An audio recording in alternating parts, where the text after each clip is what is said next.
क्या ये जानकर हैरानी नहीं होती कि जो जेनेटिक्स हमें अपने माता पिता से मिलते हैं वे हमारी उम्र का केवल मतलब हम कितना लंबा जिएंगे इसका केवल 20 से 30% ही तय करते हैं। हाँ बिल्कुल, और बाकी का 70-80% तो पूरी तरह से इस बात पर निर्भर है कि हम आज अपनी लाइफस्टाइल को कैसे जी रहे हैं। सही कहा, और यही आज की इस गहरी चर्चा का मुख्य विषय है। हम बात कर रहे हैं 100 से अधिक वर्षों तक एक स्वस्थ और एक्टिव जीवन जीने के विज्ञान पर। हमारे पास जो स्रोत हैं वो बहुत विशाल हैं। हार्वर्ड और WHO की रिसर्च है इसमें। हाँ, हार्वर्ड और WHO की रिसर्च, इसके अलावा एक 39 साल के व्यक्ति आशीष का एक पूरा प्रैक्टिकल मेडिकल प्लान है, और यहाँ तक कि मशहूर हस्तियों के फिटनेस सीक्रेट्स भी हैं। बिल्कुल। तो हमारा मिशन आज ये है कि लंबी उम्र पाना कोई किस्मत का खेल या महंगे सप्लीमेंट्स का कमाल नहीं है, ये असल में बहुत छोटी सस्ते दैनिक आदतों का नतीजा है। हाँ, वो आदतें हैं जो कोई भी अपना सकता है। एकदम सही। तो चलिए इसको थोड़ा विस्तार से समझते हैं। देखिए, मुझे लगता है कि 35 से 45 साल की उम्र के बीच का जो समय है ना, जब मेटाबॉलिज्म धीमा होने लगता है। हाँ, वही वो सुनहरा समय है जब अपनी लाइफस्टाइल में किए गए बदलाव सबसे ज्यादा असर दिखाते हैं। सच कहूं तो ये विज्ञान का वो सच है जो बहुत सी पुरानी धारणाओं को एकदम तोड़ देता है। हम अक्सर मान लेते हैं कि बुढ़ापा एक अटल प्रक्रिया है, जैसे जैसे समय के साथ लोहे पर जंग लगना, है ना? हाँ बिल्कुल। लेकिन आज जो मेडिकल डेटा हमारे पास है उससे साफ है कि उस जंग लगने की रफ्तार को काफी हद तक धीमा किया जा सकता है। जब इंसान 40 की उम्र के करीब पहुंचता है तो कोशिकाओं के स्तर पर मरम्मत थोड़ी सुस्त पड़ने लगती है। अच्छा। लेकिन रिसर्च बताती है कि ये हार मानने का नहीं बल्कि नई शुरुआत का मौका है। इसी उम्र में 20-30% छोटे सुधार भी कई स्वस्थ वर्ष जोड़ सकते हैं। यहाँ मुझे वो जेनेटिक्स वाले भ्रम की बात याद आती है। अक्सर लोग कहते हैं ना कि अरे मेरे परिवार में तो सब 90 साल जिए हैं तो मैं भी लंबा जीऊंगी। हाँ, बहुत आम बात है ये। या फिर इसका उल्टा कि परिवार में हार्ट अटैक की हिस्ट्री है तो मेरा भी वही हाल होगा। लेकिन विज्ञान तो इसे सिरे से खारिज करता है। अगर इसे एक उदाहरण से समझें तो जेनेटिक्स उन ताश के पत्तों की तरह है जो जन्म के समय हमें मिल जाते हैं। जो पत्ते मिल गए सो मिल गए। बिल्कुल, कोई ये तय नहीं कर सकता कि उसे कौन से पत्ते मिलेंगे, लेकिन लाइफस्टाइल वो रणनीति है जिससे वो गेम खेला जाता है। कोई भी खिलाड़ी खराब पत्तों के बावजूद सही रणनीति से गेम जीत सकता है। क्या बात है, बहुत बढ़िया उदाहरण दिया आपने। और यहाँ सबसे हैरतअंगेज बात यह है कि हमारे बर्ताव का हमारे जीन्स के काम करने के तरीके पर सीधा असर पड़ता है। अच्छा? हाँ, इसे जीव विज्ञान में एपिजेनेटिक्स कहा जाता है। मतलब आप अपने जीन्स को शरीर के अंदर लगे हुए लाइट स्विच की तरह समझ लीजिए। Light switch. हाँ, हमारी आदतें, जैसे हम क्या खाते हैं, कितना चलते हैं, ये इन स्विच को ऑन या ऑफ कर सकती हैं। ब्लू जोन्स का उदाहरण ले लीजिए। अरे हाँ, ब्लू जोन्स। जापान का ओकिनावा, इटली का सार्डिनिया, ग्रीस का इकारिया, ये दुनिया के वो हिस्से हैं जहां लोग आमतौर पर 100 साल से ज्यादा जीते हैं, वो भी बिना किसी गंभीर बीमारी के। तो उनका रहस्य कोई जादुई DNA नहीं है? बिल्कुल नहीं। उनका रहस्य उनकी वो दैनिक आदतें हैं जो लगातार अच्छे जीन्स वाले स्विच को ऑन रखती हैं और बुरे वालों को ऑफ। यहाँ बात थोड़ी दिलचस्प हो जाती है, क्योंकि जब हम हार्वर्ड के उस रिसर्च को देखते हैं ना, जो 34 सालों तक 1,20,000 लोगों पर की गई थी। हाँ, वो बहुत ही विशाल स्टडी थी। सच में इसके नतीजे साफ बताते हैं कि केवल 5 साधारण आदतें, जैसे स्वस्थ आहार, नियमित व्यायाम, सही वजन, धूम्रपान न करना और शराब का संतुलित उपयोग, ये सब महिलाओं के जीवन में 14 साल और पुरुषों के जीवन में 12 साल जोड़ सकती हैं। सोचिए, सिर्फ 5 आदतें। और तो और 2023 की एक और रिसर्च है जिसमें 7 लाख लोगों का डेटा लिया गया। उसमें सामने आया कि अगर कोई मिडिल एज में 8 आदतें अपना लेता है, जिनमें अच्छी नींद और तनाव का प्रबंधन भी शामिल है, तो जीवन में 20 से 23 साल तक की वृद्धि हो सकती है। ये डेटा जितना बड़ा है ना, इसके परिणाम उतने ही स्पष्ट हैं। लेकिन इन परिणामों के पीछे जो बायोलॉजी काम कर रही है वो मेरा मानना है कि और भी ज्यादा रोचक है। और यहीं पर ना मुझे थोड़ी उलझन होती है। मेरा मतलब है, ये आदतें सुनने में बहुत साधारण लगती हैं, बस सही खाना और अच्छी नींद लेना। क्या वाकई ये साधारण चीजें सेल्यूलर लेवल पर, मतलब कोशिकाओं के स्तर पर, उन जटिल चीजों को रोक सकती हैं जो हमें बूढ़ा बनाती हैं? बिल्कुल रोक सकती हैं। क्योंकि स्रोतों में उम्र बढ़ने के 9 बायोलॉजिकल कारणों का जिक्र है, जैसे DNA damage, chronic inflammation, cellular senescence और माइटोकॉन्ड्रियल डिक्लाइन। क्या महज सोने और सही खाने से सेल्यूलर लेवल का डैमेज पलटा जा सकता है? देखिए, ये बहुत ही लाजवाब सवाल है। अक्सर लोगों को लगता है कि जटिल बीमारियों का इलाज भी कोई महंगी दवाई या बड़ी सर्जरी होगी। हाँ, यही तो माइंडसेट है।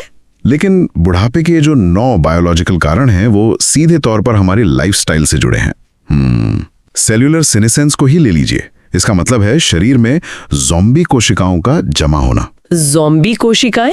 मतलब जो मरती नहीं है? बिल्कुल, ये वो कोशिकाएं हैं जो मरती नहीं हैं लेकिन अपना काम करना भी बंद कर देती हैं। और सबसे खतरनाक बात यह है कि आसपास की स्वस्थ कोशिकाओं में क्रॉनिक इन्फ्लेमेशन, मतलब एक तरह की धीमी सूजन पैदा करती हैं। बाप रे, ये तो अंदर ही अंदर नुकसान कर रही हैं। हाँ, अब जब कोई व्यक्ति सही आहार लेता है या फास्टिंग के नियमों का पालन करता है तो शरीर ऑटोफैजी नाम की एक प्रक्रिया शुरू करता है। ऑटोफैजी? हाँ, ऑटोफैजी असल में शरीर का अपना कचरा प्रबंधन सिस्टम है जो इन ज़ॉम्बी कोशिकाओं को खाकर खत्म कर देता है। कॉन्ड्रियल डिक्लाइन की बात करें, माइटोकॉन्ड्रिया हमारी कोशिकाओं की बैटरी होते हैं। Power house. हाँ, जब हम जरूरत से ज्यादा जंक फूड खाते हैं और दिन भर बैठे रहते हैं तो हम इन बैटरियों पर बहुत ज्यादा ओवरलोड डाल देते हैं, जिससे ये खराब होने लगती हैं। लेकिन नियमित व्यायाम सीधे तौर पर नए माइटोकॉन्ड्रिया बनाने का सिग्नल देता है। अच्छा, तो फिजिकल एक्टिविटी सीधे बैटरी को नया कर रही है। और धूम्रपान के बारे में जो कहा गया था? धूम्रपान जैसी आदतें सीधे डीएनए डैमेज करती हैं। आप डीएनए को एक फोटोकॉपियर की तरह समझ सकते हैं। समय के साथ कॉपियां थोड़ी धुंधली होने लगती हैं। उम्र के साथ। हाँ, लेकिन धूम्रपान और खराब लाइफस्टाइल उस फोटोकॉपियर की स्याही को बहुत तेजी से खराब कर देते हैं। रिसर्च बताती है कि केवल धूम्रपान करने की आदत ही ऑक्सीडेटिव स्ट्रेस बढ़ाकर उम्र को 10 साल तक कम कर देती है। 10 साल? ये तो बहुत बड़ा नंबर है। ये समझ में आता है कि विज्ञान के स्तर पर ये चीजें कैसे काम करती हैं, लेकिन इस ज्ञान को असल जिंदगी में कैसे उतारा जाए? हाँ, प्रैक्टिकल होना जरूरी है। बिल्कुल। इसे व्यावहारिक बनाने के लिए मैं स्रोतों में दिए गए उस केस स्टडी का जिक्र करना चाहूंगी। वो एक 39 वर्षीय टेक वर्कर के लिए डिजाइन किया गया मेडिकल प्लान है। मान लेते हैं उसका नाम आशीष है। हाँ, आशीष। अब आशीष उस उम्र में है जहां लगातार कुर्सी पर बैठने और काम के तनाव के कारण उसका मेटाबॉलिज्म एक दीवार से टकराने लगा है, जो कि आजकल बहुत आम है। हाँ, लेकिन उसके प्लान को देखकर सबसे बड़ी राहत की बात मुझे ये लगी कि डाइट के मामले में किसी महंगे विदेशी सुपर फूड की कोई जरूरत नहीं है। बिल्कुल नहीं। एक साधारण भारतीय प्लेट जिसमें दाल, सब्जी, रोटी, सलाद और अंकुरित अनाज हो, वो पूरी तरह से पर्याप्त है। ये ठीक उसी मेडिटेरेनियन डाइट के सिद्धांतों से मेल खाता है जिसकी पूरी दुनिया में लंबी उम्र के लिए तारीफ की जाती है, क्योंकि ये प्लांट बेस्ड और साबुत अनाज से भरपूर है। और इसमें खाने की मात्रा को लेकर भी एक बहुत बड़ा विज्ञान छिपा है। ओकिनावा के ब्लू जोन में एक पारंपरिक नियम है जिसे हारा हाचिबू कहते हैं। हारा हाचिबू? हाँ, इसका सीधा सा अर्थ है कि अपने पेट को केवल 70 से 80% ही भरें। लेकिन एक मिनट, कम खाने का सीधा संबंध उम्र बढ़ने की गति धीमी करने से कैसे है? मैं समझाता हूँ। जब हम पेट को पूरी तरह से ठसाठस भर लेते हैं ना, तो शरीर को उसे पचाने के लिए बहुत ज्यादा ऊर्जा खर्च करनी पड़ती है। मेटाबॉलिज्म पर भारी बोझ पड़ता है। अच्छा। और इससे इन्फ्लेमेशन पैदा होती है, शरीर के भीतर जलन। पेट को 80% भरने से शरीर को अपने संसाधनों को सिर्फ खाना पचाने के बजाय कोशिकाओं के मरम्मत में लगाने का मौका मिल जाता है। ये बहुत ही तार्किक है। अब अगर हम आशीष जैसे किसी व्यक्ति की फिजिकल एक्टिविटी की बात करें तो स्रोत ये साफ करते हैं कि रोजाना 2 घंटे जिम में पसीना बहाने की कोई मजबूरी नहीं है। बिल्कुल नहीं। सबसे ज्यादा असरदार व्यायाम पैदल चलना ही है। हाँ, रोजाना 8000 कदम का लक्ष्य बहुत प्रभावी है। और अच्छी बात यह है कि इसे एक बार में करने की जरूरत नहीं है। कोई इसे 4000 कदम सुबह, 2000 दोपहर और 2000 शाम में बांट सकता है। बहुत प्रैक्टिकल अप्रोच है। इसके साथ ही एक बहुत ही रोचक 3 मिनट का नियम है। हर 45 से 60 मिनट बैठने के बाद उठकर 2 मिनट तक चलना या स्ट्रेच करना। हाँ, ये बहुत जरूरी है। लेकिन यहाँ मैं थोड़ा असहमत होना चाहूंगी।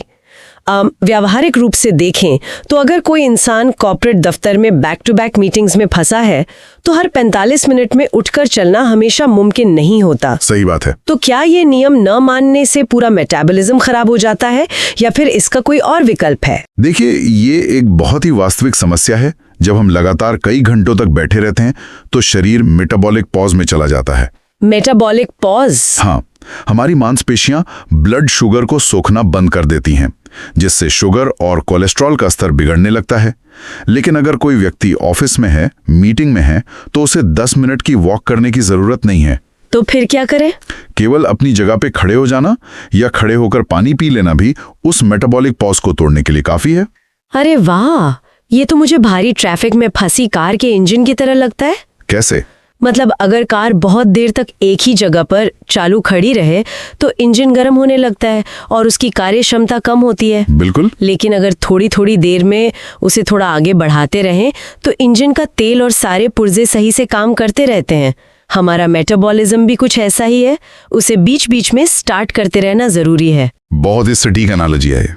और अगर हम इसे थोड़े बड़े दायरे में देखें तो ये बीच बीच में स्टार्ट करना सीधे तौर पर टाइप 2 डायबिटीज और हृदय रोगों के खतरे को टालता है। जो आजकल इतनी आम बीमारियां हो गई हैं। बिल्कुल। और इसके अलावा 40 की उम्र पार करने के बाद शरीर में एक और गंभीर बदलाव आता है, जिसे सार्कोपेनिया कहते हैं। सार्कोपेनिया मतलब मांसपेशियों का पिघलना या कम होना? हाँ, मांसपेशियां बहुत ही मेटाबॉलिकली एक्टिव होती हैं, मतलब वे बैठे बैठे भी कैलोरी जलाती हैं। जब उम्र के साथ मांसपेशियां कम होती हैं तो शरीर का कैलोरी जलाने का इंजन धीमा पड़ जाता है। और शायद यही कारण है कि जब हम 50 से 70 के दशक पार कर चुके मशहूर हस्तियों की फिटनेस रूटीन को देखते हैं, जैसे अमिताभ बच्चन, अनिल कपूर या मिलिंद सोमन। हाँ, उनकी फिटनेस तो गजब की है। सच में। तो उनमें एक समानता नजर आती है। वे सिर्फ पैदल ही नहीं चलते बल्कि स्ट्रेंथ ट्रेनिंग भी करते हैं, और वो केवल अच्छे दिखने के लिए वर्कआउट नहीं कर रहे हैं। एकदम सही। जब वे लोग पुशअप्स, स्क्वाट्स या प्लैंक्स जैसी स्ट्रेंथ ट्रेनिंग करते हैं तो वे असल में सार्कोपेनिया से लड़ रहे होते हैं। अच्छा। वे अपनी मांसपेशियों को बचाकर अपने मेटाबॉलिक इंजन को एक 30 साल के युवा की तरह तेज बनाए रखते हैं। यही चीज उन्हें इंसुलिन रेजिस्टेंस जैसी बुढ़ापे की बीमारियों से बचाती है। तो शरीर को चलाने के लिए आहार और व्यायाम की बात तो हो गई, ये तो मानो इंजन का ईंधन और उसकी सर्विसिंग हो गई। बिल्कुल। लेकिन इस मशीन की मरम्मत का काम कौन करता है? चलिए उन अदृश्य रक्षकों की बात करते हैं जिन पर लंबी उम्र की इमारत खड़ी है: नींद, तनाव और समाज। हाँ, ये बहुत अहम पहलू हैं। सबसे पहले नींद। वैज्ञानिक स्रोतों के अनुसार रात 11 बजे से पहले सोना और 7 से 8 घंटे की गहरी नींद लेना कोई लग्जरी नहीं बल्कि लंबी उम्र के लिए एकदम अनिवार्य शर्त है। मेरा मानना है कि नींद शायद हमारे स्वास्थ्य का सबसे कम आंका जाने वाला टूल है। नींद के दौरान हमारा मस्तिष्क एक बहुत ही महत्वपूर्ण डिटॉक्स प्रक्रिया से गुजरता है। एक मिनट, क्या ये वही प्लैक्स हैं जो आगे चलकर अल्जाइमर और डिमेंशिया का कारण बनते हैं? एकदम सही पकड़ा आपने। जब हम गहरी नींद में होते हैं तो मस्तिष्क का ग्लिम्फेटिक सिस्टम सक्रिय हो जाता है। Glymphatic system? हाँ, और वो एक तरह से दिमाग को धोकर इन जहरीले प्रोटीनों को बाहर निकाल देता है। अगर नींद पूरी नहीं होती है तो ये कचरा जमा होता रहता है, जिससे याददाश्त कम होने और अल्जाइमर का खतरा काफी बढ़ जाता है। बाप रे। और सोने से पहले फोन की नीली रोशनी या भारी भोजन इस सफाई प्रक्रिया को पूरी तरह से रोक देते हैं। ये वाकई सोचने वाली बात है। फोन तो हम सब लेकर सोते हैं। और दूसरा अदृश्य रक्षक है तनाव का प्रबंधन। Stress management. स्रोत बताते हैं कि क्रॉनिक स्ट्रेस से बचने के लिए किसी बहुत जटिल मेडिटेशन की जरूरत नहीं है। दिन में सिर्फ 5 मिनट गहरी सांस लेना और 5 मिनट मौन बैठना भी जादुई असर करता है। बिल्कुल करता है। लेकिन यहाँ मेरा सवाल यह है कि महज 5 मिनट की सांसें तनाव के बायोलॉजिकल असर को कैसे रोक सकती हैं? देखिए, ऐसा इसलिए है क्योंकि जब इंसान तनाव में होता है तो शरीर कॉर्टिसोल नाम का एक हार्मोन लगातार छोड़ता रहता है, जिसे हम फाइट और फ्लाइट हार्मोन कहते हैं। लड़ो या भागो। हाँ। अगर ये कॉर्टिसोल हमेशा बढ़ा रहे तो ये शरीर के इम्यूनिटी सिस्टम को बर्बाद कर देता है और कोशिकाओं को जल्दी बुढ़ा कर देता है। अच्छा। अब केवल 5 मिनट की गहरी सांस आपके नर्वस सिस्टम को एक सीधा संदेश भेजती है कि आसपास कोई खतरा नहीं है, अब आराम करो। इससे कॉर्टिसोल का स्तर तुरंत नीचे आ जाता है और इम्यूनिटी फिर से काम करने लगती है। अरे वाह! तो इन सब का क्या मतलब है? ये सब बहुत तार्किक है, लेकिन अब जो मैं सामने रखने जा रही हूँ उसने स्रोतों को पढ़ते समय सच में मुझे हैरान कर दिया था। ऐसा क्या था? हम लोग जिम की मेंबरशिप पर, पर्सनल ट्रेनर्स पर और डाइट प्लान्स पर हजारों रुपए खर्च कर देते हैं, लेकिन ब्लू जोन्स के सबसे बड़े रहस्यों में से एक है परिवार और समाज से जुड़ाव। बिल्कुल, कम्युनिटी। क्या इसका मतलब ये है कि दोस्तों और परिवार के साथ बैठना, गपशप करना, जो कि पूरी तरह मुफ्त है, शारीरिक रूप से हमारे शरीर के लिए उतना ही फायदेमंद है जितना कि व्यायाम या अच्छी डाइट? हाँ, ये सुनने में भले थोड़ा अजीब लगे, लेकिन साइंटिफिक रूप से ये 100% सच है। बहुत सी रिसर्च अब लगातार ये दिखा रही हैं कि अकेलापन इंसान के लिए उतना ही जानलेवा है जितना कि एक दिन में 15 सिगरेट पीना। 15 सिगरेट? बाप रे। हाँ, अकेलेपन का सीधा असर इंसान की मृत्यु दर पर पड़ता है। ऐसा इसलिए है क्योंकि अकेलापन भी एक प्रकार का क्रॉनिक स्ट्रेस है जो शरीर को हमेशा एक अलर्ट मोड में रखता है। ये बहुत ही गहरी बात है। और इसके उलट मजबूत सामाजिक संबंध और जीवन का एक स्पष्ट उद्देश्य होना, जिसे जापानी संस्कृति में इकिगाई कहा जाता है। हाँ, इकिगाई। ये दिमाग और शरीर दोनों को स्वस्थ रखता है। जब किसी इंसान को ये महसूस होता है कि समाज को या उसके परिवार को उसकी जरूरत है, तो उसका शरीर भी उसी हिसाब से स्वस्थ रहने और जीने के लिए संघर्ष करता है। ये वाकई दिल को छू लेने वाला विज्ञान है। इसके साथ ही स्रोत हमें ये भी याद दिलाते हैं कि 40 की उम्र के बाद मेडिकल चेकअप को कभी नजरअंदाज नहीं करना चाहिए। हाँ, ये बहुत जरूरी हिस्सा है। हर साल blood sugar, cholesterol, vitamin D और ब्लड प्रेशर की जांच करवाना जरूरी है। शरीर के अंदर क्या चल रहा है, इसका सही डेटा होना ही किसी भी बड़ी बीमारी को शुरुआती चरण में पकड़ने का इकलौता तरीका है। बिल्कुल, ये एक तरह का रडार सिस्टम है। लंबी उम्र का विज्ञान हमें यही सिखाता है कि समस्याओं के बड़ा होने का इंतजार नहीं करना चाहिए, बल्कि उन्हें शुरुआत में ही सुलझा लेना चाहिए। पर आए तो सबसे महत्वपूर्ण सच्चाई ये है कि 100 साल या उससे अधिक उम्र तक जीना परफेक्शन या एकदम परफेक्ट होने के बारे में बिल्कुल नहीं है। परफेक्शन मुमकिन भी नहीं है। और ये रातों रात अपनी पूरी जिंदगी को पलट देने के बारे में भी नहीं है। ये असल में 30 से 40 सालों तक लगातार छोटी, आसान और स्वस्थ आदतों को बनाए रखने के बारे में है। कंसिस्टेंसी ही चाबी है। अच्छी डाइट, रोज चलना, मांसपेशियों को बचाना, अच्छी नींद लेना, तनाव कम करना और मजबूत रिश्ते बनाना, यही लंबी उम्र का वो गोल्डन फॉर्मूला है जो विज्ञान ने हमें दिया है। हाँ, और ये फॉर्मूला हर उस इंसान के लिए काम कर सकता है जो आज से ही छोटे बदलाव करने का निर्णय ले। किसी को एक ही दिन में पहाड़ नहीं तोड़ना है, बस हर दिन निरंतरता के साथ कुछ अच्छे कदम उठाने हैं। इस गहरी चर्चा को खत्म करने से पहले ये सारा डेटा और रिसर्च एक बहुत ही दिलचस्प और सोचने पर मजबूर करने वाला विचार छोड़ जाता है। वो क्या? अगर विज्ञान ये पूरी तरह से साबित कर चुका है कि अकेलापन और लगातार तनाव हमारे शरीर के लिए धूम्रपान करने जितने ही खतरनाक हैं, तो क्या भविष्य में ऐसा होगा कि डॉक्टर लोगों को दवाइयों की जगह एक पर्चे पर समुदाय के साथ वक्त बिताने या नेचर के बीच चलने का प्रिस्क्रिप्शन लिख कर देंगे? अरे वाह, ये तो बहुत ही दिलचस्प ख्याल है ना? और अगर पैदल चलना और लोगों से मिलना जुलना बायोलॉजिकली इतना ही जरूरी है, तो क्या हमें अपने शहरों को कारों की सुविधा के बजाय पैदल चलने वालों और लोगों के आपस में मिलने जुलने के हिसाब से दोबारा डिजाइन नहीं करना चाहिए? बिल्कुल, ये एक ऐसा नजरिया है जो हमें स्वास्थ्य को केवल अस्पताल की दीवारों के बाहर हमारे समाज और हमारे शहरों की बनावट में देखने पर मजबूर करता है। जैसा कि हमने शुरुआत में कहा था, लोहे पर जंग तो लगती है, लेकिन उस जंग लगने की रफ्तार पूरी तरह से इस बात पर निर्भर करती है कि हम उस मशीन को किस माहौल में रखते हैं। सोचने वाली बात है ना? वाकई बहुत गहरी बात है। बिल्कुल, और इसी विचार के साथ हम आज की इस गहरी चर्चा को यहीं विराम देते हैं। सीखते रहिए और अपनी उस मशीन को हमेशा बेहतरीन तरीके से चलते रहने दीजिए। क्या हो अगर 100 साल जीने का राज किसी जेनेटिक लॉटरी को जीतने में नहीं, बल्कि उस 3 मिनट की बहुत ही साधारण सी आदत में छुपा हो जो कोई भी अपने ऑफिस डेस्क पर बैठे बैठे कर सकता है। हाँ, और यहीं पर विज्ञान हमारी उन पुरानी मान्यताओं को पूरी तरह से पलट देता है जिन पर हम सालों से विश्वास करते आए हैं। बिल्कुल, मतलब जब हम किसी मेडिकल डायग्नोसिस की बात करते हैं तो अक्सर एक उम्मीद होती है कि सब कुछ एकदम स्पष्ट होगा, बिल्कुल इंजीनियरिंग की तरह। सही कहा, जैसे हड्डी टूटी, एक्सरे मशीन में एक सफेद और टेढ़ी लाइन दिखी और डॉक्टर ने उंगली रखकर कह दिया कि भाई यहाँ समस्या है। बाइनरी है। हाँ, या तो टूटा है या नहीं टूटा है।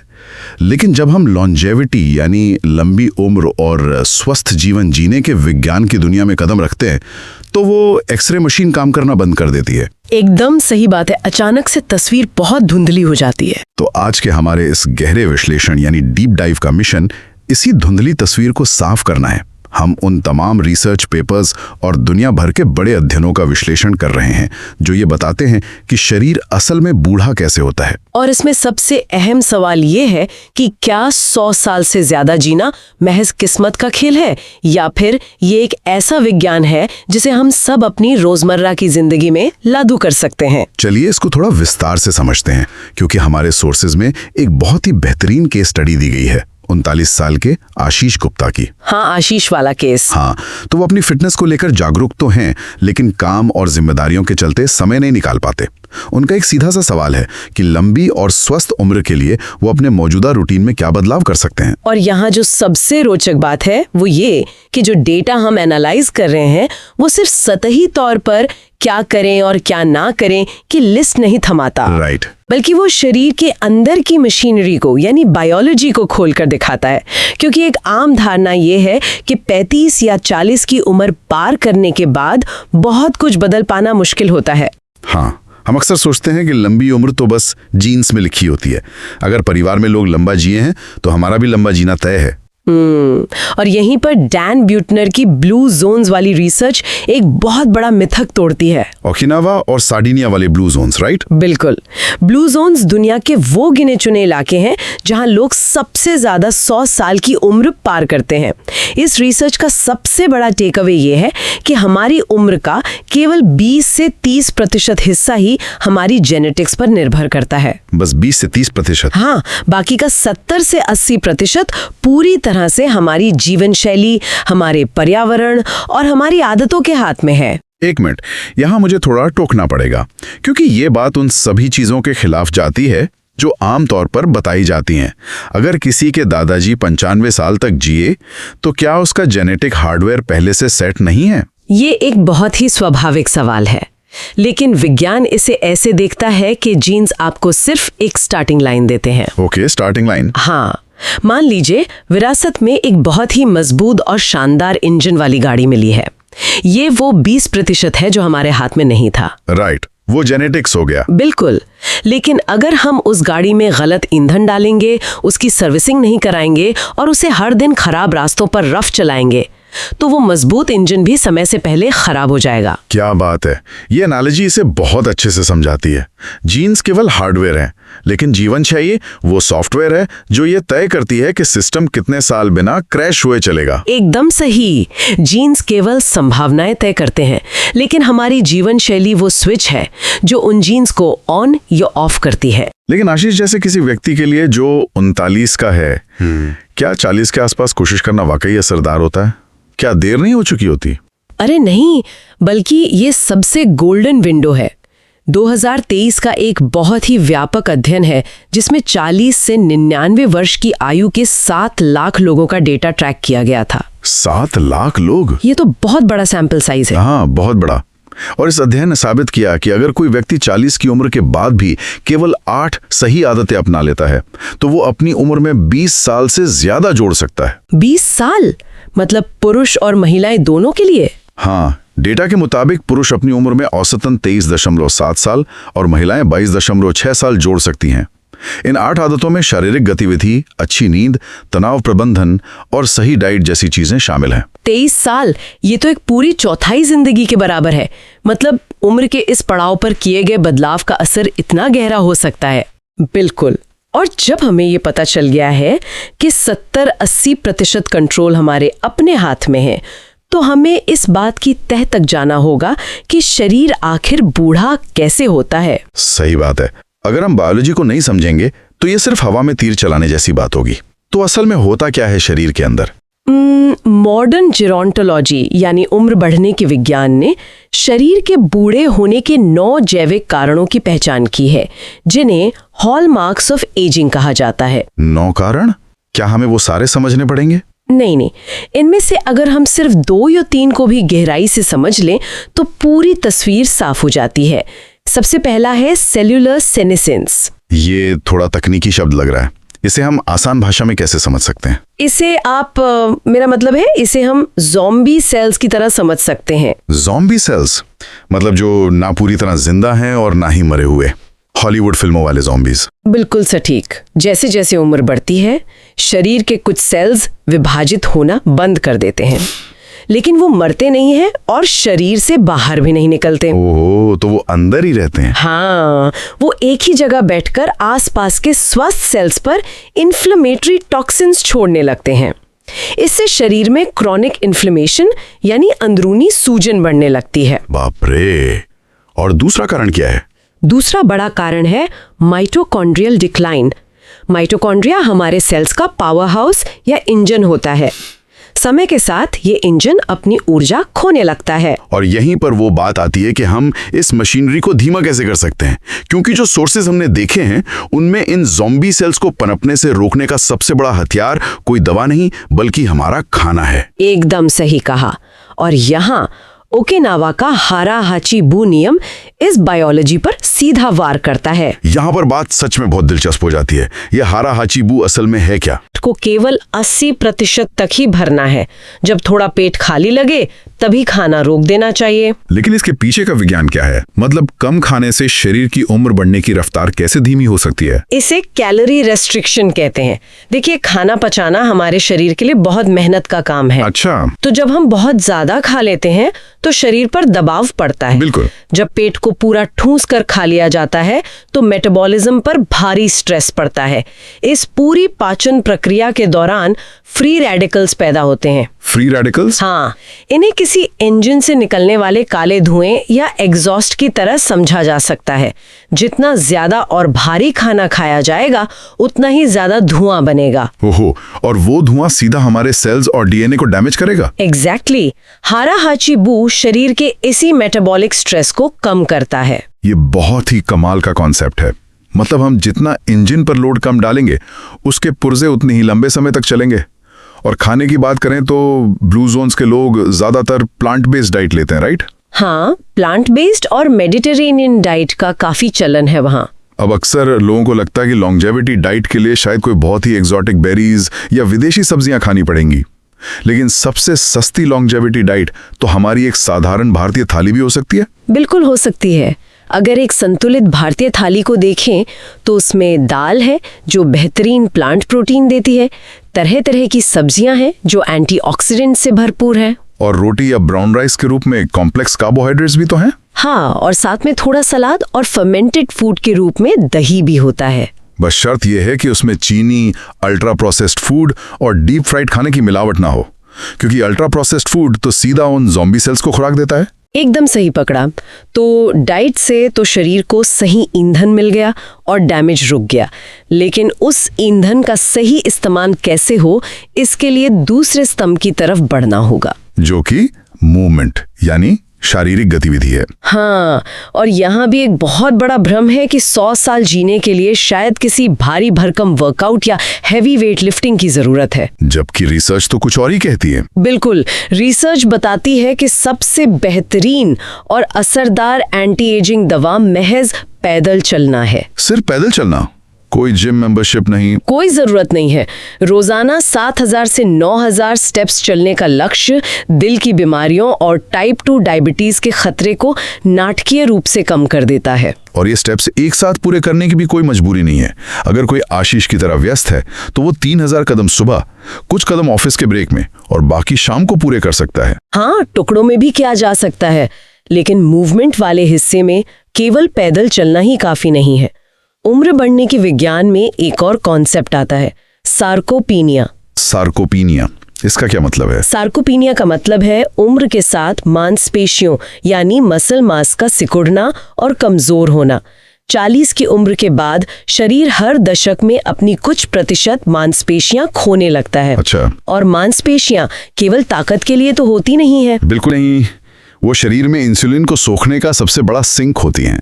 अगर मांसपेशियां कम हो गई तो शरीर में शुगर का स्तर बिगड़ने लगता है। इसीलिए सोर्सेज में हफ्ते में कम से कम 2 दिन स्ट्रेंथ ट्रेनिंग करने पर जोर दिया गया है, जैसे कि थोड़े पुशअप्स, स्क्वाट्स या प्लैंक्स। हाँ, क्योंकि इससे ये गिरावट रुकती है और मेटाबॉलिज्म तेज रहता है। और जो लोग डेस्क जॉब करते हैं, दिन भर स्क्रीन के सामने बैठे रहते हैं, उनके लिए इन सोर्सेज से मैंने एक बहुत ही सटीक और काम की बात निकाली है।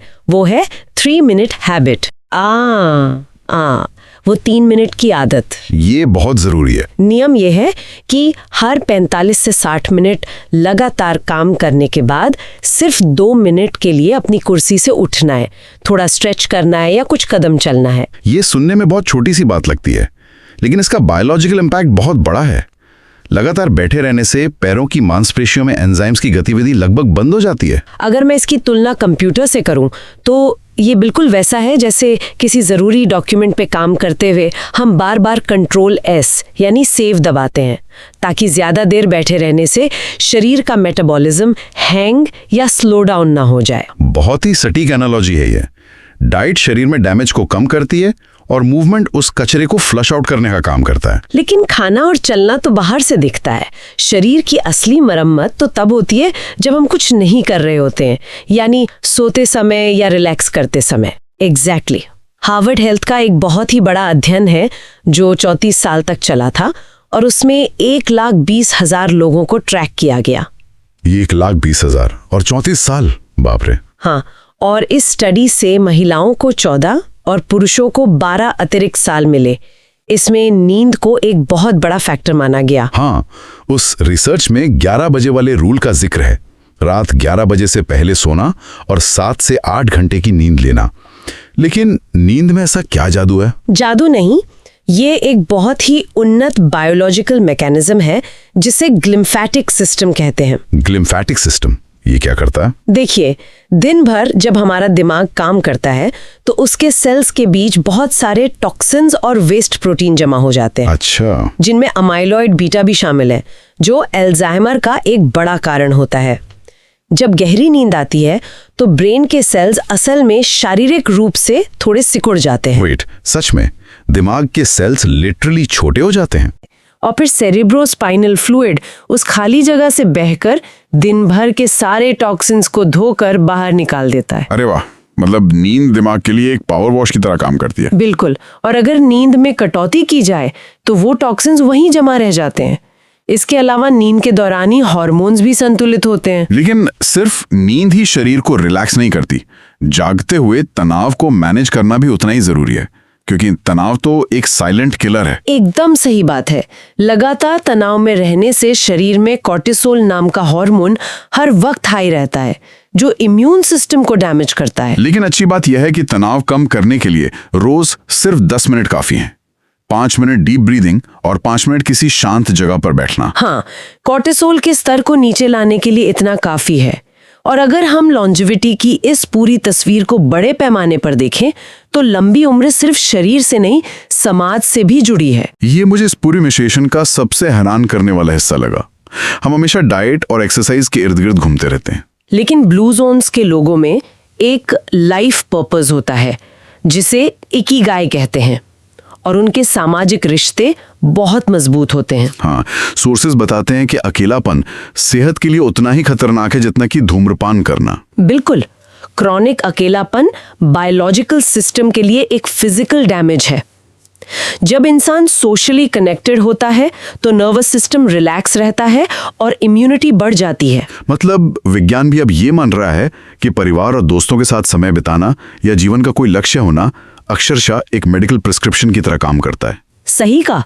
कोई सप्लीमेंट वो फायदा नहीं दे सकता जो अपनों के साथ बिताई गई एक अच्छी शाम दे सकती है। लेकिन क्या असल जिंदगी में भागदौड़ के बीच इन सबको अपनाना मुमकिन है?